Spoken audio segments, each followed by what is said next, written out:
사실 이 문제는 정석적인 해법은 이렇지만 굳이 알파 값을 찾지 않아도 교과서에서 배운 기본 유형만 가지고도 일반항을 찾아줄 수 있는 점화식이라는 거예요. 안녕하세요. 지호석 선생님입니다. 오늘은 수학원 교과서에는 없지만 활용 문제에서 자주 보게 될 알파 점화식에 대해서 이야기를 해보도록 하겠습니다. 이 알파 점화식이 예전 교육과정에는 기본 점화식 유형으로 있던 문제인데 지금은 교과서 기본 개념에는 없지만 문제에는 아직까지 이 점화식의 흔적이 남아있는 그런 유형 중에 하나예요. 그럴 수밖에 없는 게 실생활과 관련된 거의 대부분의 점화식 관련 활용 문제들이 이 알파 점화식의 점화관계를 가지다 보니까 문제를 풀다 보면 어쩔 수 없이 피해갈 수 없는 유형 중에 하나예요. 해서 오늘은 이 알파 점화식을 어떻게 정리를 하고 이 점화식으로부터 어떻게 일반항을 뽑을 것인가에 대해서 간단하게 이야기를 좀 해보도록 하겠습니다. 교육과정이 바뀌면서 이 점화식 부분의 내용이 많이 줄어들다 보니까 예전하고는 다르게 이 점화식 문제들이 점화식을 이용한 일반항을 유도하는 문제들보다 규칙성을 이용을 한 해석 위주의 문제들이 주로 등장을 하고 있어요. 해서 정규교육 과정에서 배우는 기본 점화식이 아닌 점화식이 문제로 나오게 되면 거의 대부분 N자리에 1부터 차례대로 대입만 해도 어렵지 않게 규칙성을 찾을 수 있는 경우들이 많고, 규칙성이 잘 보이지 않는 복잡한 점화식의 경우에도 문제에서 물어보는 항번호가 그렇게 크지 않다 보니까 1부터 차근차근 집어넣어서 계산을 하다 보면 어렵지 않게 내가 원하는 항번호의 수열을 찾아줄 수 있는 문제들이 주로 모의고사에 등장을 하고 있어요. 그렇다 하더라도 선생님이 현장 강의에서도 이야기를 했었지만 결국 점화식의 본질은 일반항을 우리가 바로 찾아줄 수 없는 복잡한 수열에 일반항을 구하는 중간 과정의 느낌으로 생각을 해줘야 되기 때문에 기본 점화식을 포함한 몇몇 개의 점화식은 점화식을 보고 어떤 규칙성을 가지고 있는가를 파악해서 일반항을 유도하는 과정까지 고민을 좀 해봤으면 하는 바람에서 오늘 강의를 준비했고, 선생님이 오늘 준비한 점화식은 알파 점화식 하나지만 이 알파 점화식의 해석을 통해서 우리가 앞으로 모르는 점화식이 등장을 했을 때 얘네들의 규칙성을 어떤 식으로 파악을 하면 좋을까에 대해서 전반적으로 같이 이야기를 좀 해보도록 할게요.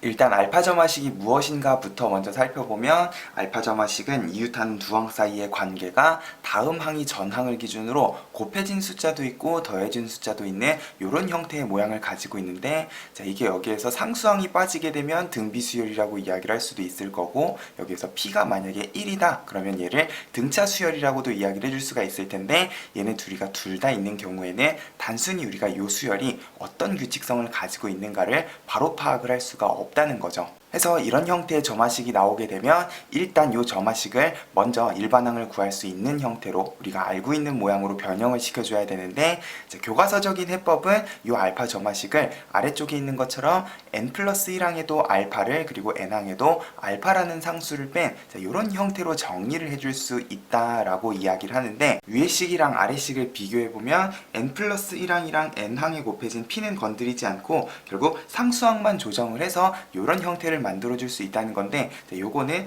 이 식을 전개를 해봐도 어렵지 않게 찾아줄 수가 있을 겁니다. 결국 n 플러스 1항에 좌변의 알파를 우변으로 넘긴다고 생각을 하면은 결국 마이너스 p 알파에 플러스 알파 이런 식으로 정리를 해줄 수가 있을 거고, 자, 결국 원래 식이랑 같아지기 위해서는 여기 있는 마이너스 p 알파 플러스 알파가 Q가 되게끔만 우리가 이 알파라는 숫자를 적절히 잘 찾아주면 되는 상황일 거예요. 그러면 점화식을 이런 형태로 만들었을 때 우리가 어떤 이야기를 해줄 수가 있는가? 자, 우리가 AN이라는 수열에 대해서 이야기를 할 수도 있지만 그 AN이라는 수열에다가 전부 다 똑같은 숫자 알파를 뺀 어떤 수열에 대해서도 상상을 해볼 수가 있을 거예요. AN이라는 수열이 첫째 항, 둘째 항, 셋째 항, 넷째 항 이런 식으로 정의가 되어 있는 상황이면, 자, 요 수열에다가 똑같이 알파라는 상수를 뺀 수열에 대해서도 생각을 해줄 수가 있을 거고, 첫째 항에도 알파, 둘째 항에도 알파 이런 식으로 모든 항에다가 알파를 뺀 수열을 생각을 하면, 자, 결국 여기 있는 점화식은 그런 수열의 n번째 항과 n 플러스 1항 사이의 관계라고 생각을 해줄 수도 있을 겁니다. 그렇게 되면 요거를 그냥 하나의 항이라고 생각을 하면서 요 수열이 결국은 전 항에다가 p를 곱해서 다음 항이 만들어진다 라는 의미의 등비수열의 점화식으로도 고쳐줄 수가 있다라는 거죠. 결국 이 수열은 이런 식으로 그냥 첫 항, 둘째 항, 셋째 항, 넷째 항을 나열을 하면 규칙성이 안 보이지만 요 모든 항에다가 같은 숫자를 빼게 되면 이제 여기 있는 수열들이 전부 다 똑같이 P가 곱해지는 등비수열처럼 보이기 시작한다라는 거예요. 그러면 AN이 아니라 AN에다가 알파를 뺀 수열은 P를 공비로 하는 등비수열의 일반항으로 정리를 해줄 수가 있겠죠. 결국 AN-알파는 첫 항, 결국 원래 첫 항에다가 알파를 뺀 어떤 숫자를 첫 항으로 하고 공비를 P라고 하는 등비수열의 일반항으로 만들어줄 수 있을 거고, 그러면 AN이라는 거는 다시 요 수열에다가 똑같이 알파를 더해가지고 일반항을 찾아줄 수도 있겠구나 라는 느낌으로 이 수열의 일반항을 이런 식으로 찾아줄 수 있을 거예요. 이런 등비수열에다가 다시 전체적으로 알파를 더한 이런 특징을 가지고 있겠구나 라고 예전 교육과정에서는 공부를 했었다는 거죠. 결국 주어진 점화식은 내가 알파라는 적당한 상수항만 잘 찾아줄 수 있으면 등비수열의 일반항을 가지고 이 수열의 일반항을 찾아줄 수 있는 수열이다 라고 생각을 할 수가 있는데, 거꾸로 생각하면 상수항만 조정을 해서 내가 이 수열을 등비수열로 만들 수 있는 거면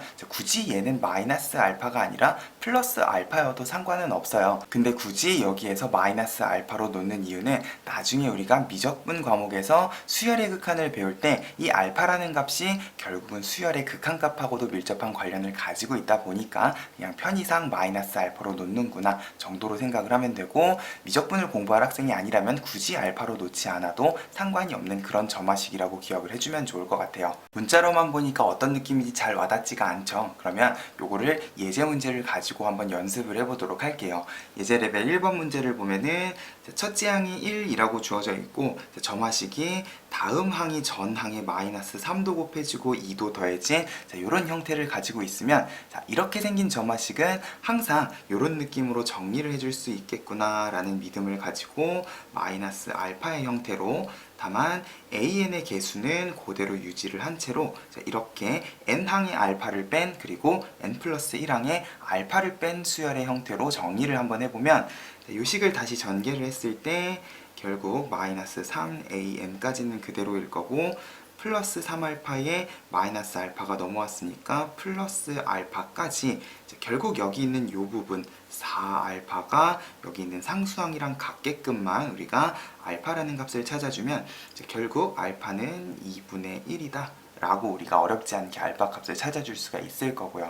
결국 이 수열은 n 플러스 1항에도 2분의 1을 빼고 n항에도 2분의 1을 뺐을 때 다음 항이 전 항에 마이너스 3이 곱해진 공비 마이너스 3짜리 등비 수열이겠구나 라고 유추를 해줄 수도 있다는 거죠.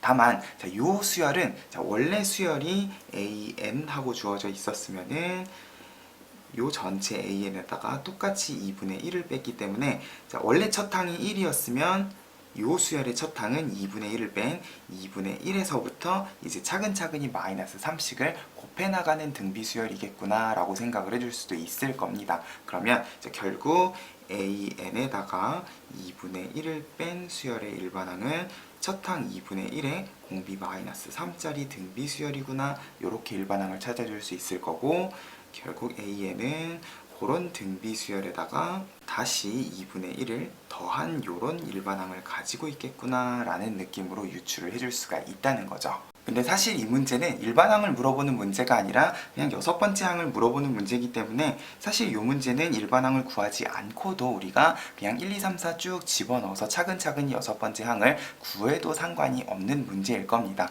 그래서 일단 6번째 항까지 숫자들이 어떻게 되는가를 살펴보면 그냥 내가 첫째 항을 1하고 집어넣었을 때 다음 항 둘째 항은 마이너스 3을 곱해서 2를 더해야 되기 때문에 마이너스 1이겠구나.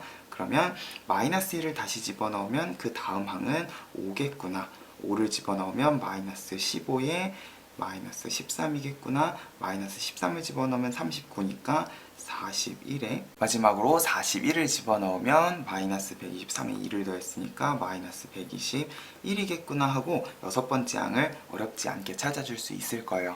그러면 이 값들이 2분의 1을 뺀 수열에서는 어떤 식으로 표현이 되는가, 여기다가 집어넣지 말고 여기에다가 전부 다 2분의 1씩을 한번 빼보자는 거죠. 1에다가 2분의 1을 빼면 마이너스 2분의 3이 될 거고, 5에다가 2분의 1을 빼면 2분의 9, 마이너스 13은 마이너스 2분의 26이니까 2분의 1을 빼면은 마이너스 2분의 27 해서 자, 이런 식으로 2분의 1을 뺀 수열은 정확하게 마이너스 3씩이 곱해지는 등비 수열을 이루고 있구나 라는 것도 우리가 어렵지 않게 규칙성을 찾아줄 수가 있을 겁니다. 근데 우리가 여기에서 이 수열이 공비 마이너스 3짜리 등비 수열을 이룬다 라는 사실을 알 수 있었던 거는 우리가 먼저 점화식을 이런 형태로 변형을 해서 알파 값을 찾았기 때문이죠. 사실 이 문제는 정석적인 해법은 이렇지만 굳이 알파 값을 찾지 않아도 교과서에서 배운 기본 유형만 가지고도 일반항을 찾아줄 수 있는 점화식이라는 거예요. 이번에는 선생님이 이 예제 레벨 1번을 조금 다른 느낌으로 풀어볼 건데 우리가 아까 전에 구했던 수열의 항들을 쭉 늘어놓고 교과서에서 배웠던 차이가 일정한 규칙을 가지는 점화식을 가지고 한번 유도를 해볼게요. 자, 이렇게 숫자들을 쭉 늘어놓으면 지금 당장은 규칙이 잘 보이지 않지만 그런 경우에 이번에는 얘네 둘 이웃하는 항 사이에 차이를 한번 체크를 해보자는 거죠. 첫 항이랑 둘째 항은 차이가 마이너스 2고 그 다음에는 플러스 6에 그 다음은 마이너스 18 그 다음은 플러스 54인가요? 그 다음에는 마이너스 162 자, 이런 식으로 차이를 체크하고 났더니 여기 있는 마이너스 2부터 6이랑 마이너스 18은 정확히 마이너스 3씩이 곱해지는 등비 수열을 이루고 있는 상황이라는 것을 알 수가 있다는 거죠. 그러면 자, 결국 이런 식으로 차이가 일정한 규칙을 가지고 있는 수열 같은 경우에는 결국 n번째 항을 우리가 어떻게 구한다고 배웠냐? 첫 항에 여기 있는 모든 차이들을 다 더했을 때 내가 원하는 항 번호가 나온다 라는 느낌으로 생각을 하면은 결국 이 차이는 항상 첫 항을 기준으로 여기 있는 차이를 n-1개를 더했을 때 n번째 항을 결정을 할 수가 있다 그랬고 자, 결국 이 차이에 해당하는 수열은 첫 항 마이너스 2에 공비 마이너스 3짜리 등비 수열의 일반항을 가지고 있겠구나 라는 느낌으로 이렇게 k-1 하고 정리를 해주게 되면 결국 이 등비 수열의 합은 첫 항이 마이너스 2고 공비 마이너스 3의 항의 개수는 n-1개이기 때문에 1에다가 1 마이너스 공비에 첫째 항이 곱해진 1 마이너스 공비에 n-1제곱해서 등비 수열의 합으로 정리를 해도 아까 전에 우리가 구했던 일반항을 똑같이 찾아줄 수가 있을 거예요. 4분의 마이너스 2니까 결국 마이너스 2분의 1이 곱해진 1 마이너스 마이너스 3의 n-1제곱이니까 조금만 더 정리를 해보면 결국 우리가 아까 구했던 2분의 1 곱하기 마이너스 3의 결국 첫 항 2분의 1에 공비 마이너스 3짜리 등비 수열에다가 플러스 2분의 1을 한 똑같은 일반항을 아까 전이랑 똑같은 느낌으로 찾아줄 수가 있다는 거죠. 근데 이런 식으로 숫자를 늘어놓기만 하고 일부분만 보고 우리가 전체 수열을 유추하는 건 귀납적인 유추가 아니기 때문에 자, 이 점화식이 그러면 왜 차이가 등비 수열을 이루는 점화식인가를 간단하게 유도해보는 것도 중요하겠죠. 다시 우리가 아까 전에 일반적으로 표현해 놓은 이 알파 점화식을 이런 식으로 한번 정리를 해볼게요. 원래 점화식이 이런 형태를 가지고 있는 점화식이었으면은 여기 있는 항번호 n자리에다가 n 플러스 1을 대입한 이런 점화식도 마찬가지로 성립을 하겠구나 라고 이렇게 정리를 해줄 수가 있을 거고요. 그러면 이 두 점화식을 뺐을 때 나오는 점화식을 체크를 해보면 결국 an 플러스 2에서 an 플러스 1을 뺀 점화식은 상수항은 날아가고 p를 공통인수로 하는 결국 p가 곱해진 n 플러스 1항 마이너스 n항의 형태로도 정리를 해줄 수가 있는 상황이 될 거죠. 그러면 정확히 앞에 있는 거는 이웃하는 항 사이의 차이고 그 옆에 있는 애들은 정확히 다음 항과 다음 항 사이의 차이이기 때문에 전 차이에다가 p를 곱한 수열이 다음 차이가 된다라는 느낌으로 차이가 등비 수열을 이루는 점화식의 형태로도 정리를 해줄 수가 있을 겁니다. 그러다 보니까 자연스럽게 이 숫자들을 쭉 나열했을 때 얘네들의 차이를 체크하면은 정확히 그 차이들은 등비 수열을 이룰 수밖에 없는 상황이 된다는 거죠. 해서 앞으로 이런 형태의 점화식이 나오게 되면 얘는 두 가지 다른 형태로 우리가 정리를 해줄 수가 있을 거예요. 고전적인 방법을 이용을 하자면 알파 값을 찾아서 등비 수열을 만드는 방법도 있겠지만 새로운 방법을 정리를 하는 게 조금 부담스러운 학생들은 우리가 교과서에서 차이가 일정한 규칙을 가지는 수열에 대해서는 공부를 했으니까 숫자들을 쭉 늘어놓고 얘네들의 차이가 어떤 규칙을 가지는가를 체크해보는 것만으로도 이 수열의 일반항을 어렵지 않게 유도를 해줄 수가 있을 겁니다. 그러면 이 점화식하고 관련된 활용 문제도 한번 예제 레벨 2를 통해서 체크를 한번 해보도록 할게요. 이 점화식은 결국 활용 문제에서 빛을 발하기 때문에 활용 문제에 주어진 상황을 우리가 어떤 식으로 수열로 정리를 할 것인가도 상당히 중요한 문제예요. 어떤 세균은 1시간마다 4마리씩 죽고 나머지는 각각 3마리로 분열한다 라고 그랬어요.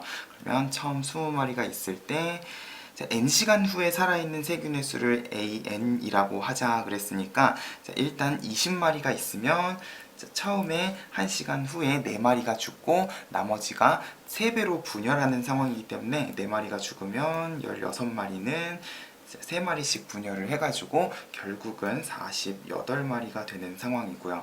그리고 이 48마리는 다시 4마리가 죽고 나머지들이 3마리로 분열을 하기 때문에 결국 132마리가 되겠구나. 자, 근데 이런 식으로 이제 4를 빼고 3씩을 곱하다 보면은 몇 항 가지 않아서 숫자들이 상당히 커진다라는 사실을 알 수가 있을 거예요. 그러면 이런 식으로 분열하는 세균은 어떤 규칙성을 가지고 있을까를 우리가 바로 일반항을 찾아줄 수 있는 상황도 있겠지만 그냥 20이랑 48, 132에 384를 보면은 규칙성이 어떤 규칙인가를 판단을 하기가 쉽지가 않다는 거죠. 해서 이렇게 늘어놓은 숫자들의 규칙성이 보이지 않을 때 우리가 중간 단계로 생각할 수 있는 게 그러면 이웃하는 두 항 사이에는 어떤 관계가 있는가를 먼저 고민을 해볼 수가 있다는 거예요. 결국 다음 세균의 마리수는 전 세균 마리수에서 4만큼을 뺀 다음에 이 나머지가 3개씩 분열을 하기 때문에 곱하기 3을 한 이런 점화관계를 가진다라는 것 정도는 우리가 어렵지 않게 식을 세워줄 수가 있고요. 그러면 이 점화식을 통해서 우리가 일반항을 그 다음 단계로 유도를 해볼 수도 있다는 거죠. 결국 점화식이 우리가 아까 배운 숫자가 곱해지고 더해진 알파 점화식의 모양을 하고 있기 때문에 결국 이 점화식을 이용을 해서 수열의 일반항을 구하는 과정은 알파 값을 찾는 과정이라고 생각을 해줄 수도 있을 거예요. 이 점화식은 결국 n 플러스 1항과 n항에다가 똑같이 알파를 뺀 이런 형태로 정리를 해줄 수 있다라는 믿음을 가지고 다시 원래 식이랑 비교하는 과정을 통해서 알파 값을 찾아줄 수 있다 그랬죠. 마이너스 3알파에 플러스 알파니까 마이너스 2알파가 결국은 여기 있는 상수항 마이너스 12가 돼야 되는 상황이에요. 결국 알파는 6이기 때문에 결국 이 점화식은 모든 수열의 항에다가 6식을 뺀 어떤 수열을 상상을 하면 결국 얘는 공비 3짜리 등비 수열을 이루겠구나 라는 사실을 알 수가 있을 거고요. 그럼 이제 여기 늘어놓은 숫자들에다가 전부 다 6식을 뺄 건데 활용 문제에서 조심해야 되는 거는 결국 여기 있는 수열에서 첫 항이 무엇인가도 꼼꼼하게 체크를 해줘야 돼요. 문제에서 n시간 후에 살아있는 세균의 수를 AN이라 그랬기 때문에 결국 1시간 후에 살아있는 세균의 수가 첫 항이고 그러면 현재 남아있는 20마리는 첫 항이 아니다 라는 것도 꼼꼼하게 우리가 체크를 해줄 수가 있어야 된다는 거죠. 그러면 결국 48에서부터 시작해서 내가 얘를 6식을 빼게 되면은 42에 126에 378 자, 이런 느낌으로 생각을 해주면 결국 42, 126, 378은 정확히 곱하기 3을 해가지고 만들어줄 수 있는 등비 수열을 이루겠구나 라고 생각을 해줄 수도 있을 거라는 거죠. 자, 결국 이 수열의 일반항은 일단 AN이 아닌 6을 뺀 이 수열이 42를 첫 항으로 하고 공비 3짜리 등비 수열을 가지고 있는 상황이기 때문에 결국 AN은 그런 등비 수열에다가 다시 6을 더한 요런 일반항을 가지겠구나 라고 찾아줄 수가 있고 그러면 이제 내가 원하는 시간 n을 집어넣었을 때 몇 마리가 될까를 이렇게 일일이 하나하나 찾아 나가지 않아도 찾아줄 수 있는 상황을 만들어 줄 수가 있을 거예요. 그러면 이번엔 이거를 알파를 찾지 않고 그냥 늘어놓은 숫자들의 규칙을 가지고도 한번 찾아볼게요. 선생님이 아까 얘기했던 대로 요 수열은 결국 차이가 일정한 규칙성을 가지고 있겠구나 라고 이야기를 했었기 때문에 여기는 48하고 132의 차이를 보면은 84에 132랑 384는 252이기 때문에 이 차이를 체크하면은 결국 84에다가 정확히 3을 곱했을 때 252가 되겠구나 라는 사실을 알면 얘는 차이가 등비수열을 이루고 있기 때문에 결국 일반항은 첫 항 48에다가 이런 등비수열의 합을 n-1항까지 더해주면 되겠구나 라는 느낌으로도 일반항을 찾아줄 수가 있겠죠. 자, 결국 AN이라는 거는 이렇게도 찾아줄 수가 있을 거예요. 48을 기준으로 결국 차이 n-1개를 더할 건데, 자, 얘 같은 경우에는 첫 항 84에 공비가 3인 등비수열이기 때문에 등비수열의 합의 관점에서 이런 느낌으로 첫 항의 등비수열의 합을 곱했다 라고 정리를 해줄 수도 있을 거고, 이 식을 조금만 더 정리를 해보게 되면은 48에 2분의 84니까 42가 곱해진 3의 n-1승-1 해가지고 정확히 42 곱하기 3의 n-1승에 48에 42를 뺐으니까 똑같이 일반항을 어렵지 않게 찾아줄 수도 있을 거라는 거예요. 어떤 느낌인지 알겠죠? 결국 활용 문제를 풀다 보면 이런 형태의 점화식을 가지는 문제들이 상당히 많이 나오기 때문에 얘네들을 그냥 숫자를 쭉 늘어놓고 규칙성을 한 방에 찾아줄 수 없는 경우에는 우리가 알파 점화식의 형태로도 정리를 해줄 수가 있겠지만, 이 늘어놓은 숫자들의 차이를 체크하면서 규칙성을 파악하는 연습도 같이 할 수 있었으면 좋겠어요. 그래서 오늘은 교과서 기본 개념에서는 빠졌지만 문제로는 자주 등장을 하게 되는 알파 점화식에 대해서 간단하게 이야기를 해봤는데요. 이 알파 점화식이라는 게 점화식으로서 어떤 특징을 가지는가도 중요하지만, 결국 우리가 교과서에서 배우지 않은 모르는 점화식이 나왔을 때 우리가 얘네들을 어떤 식으로 해석을 할 것인가. 자, 결국 앞으로 나오게 되는 문제들은 n자리에다가 적당한 숫자만 쭉 집어넣어 봐도 주기성이 보인다던가 아니면 여기는 알파 점화식처럼 차이가 일정한 규칙을 가지는 경우들이 대부분일 거기 때문에, 일단 숫자들을 늘어놨으면 얘네들의 규칙성을 늘어놓은 숫자로만 파악하려고 하지 말고 주기성이라던가 얘네들의 차이 같은 것들을 꼼꼼하게 체크를 해주면 어렵지 않게 우리가 원하는 항번호뿐만 아니라 일반 항도 찾아줄 수 있을 거다라는 거를 명심을 하면서 앞으로 이 점화식 공부를 했으면 좋겠고요. 혹시나 오늘 강의에서 이해가 되지 않는 부분이 있다던가 점화식 관련해서 모르겠는 문제가 있으면 얼마든지 댓글 남겨주시고요. 선생님 강의가 도움이 됐으면 구독과 좋아요 꼭 눌러주세요. 우리는 또 다음 강의에서 만나도록 하겠습니다. 감사합니다.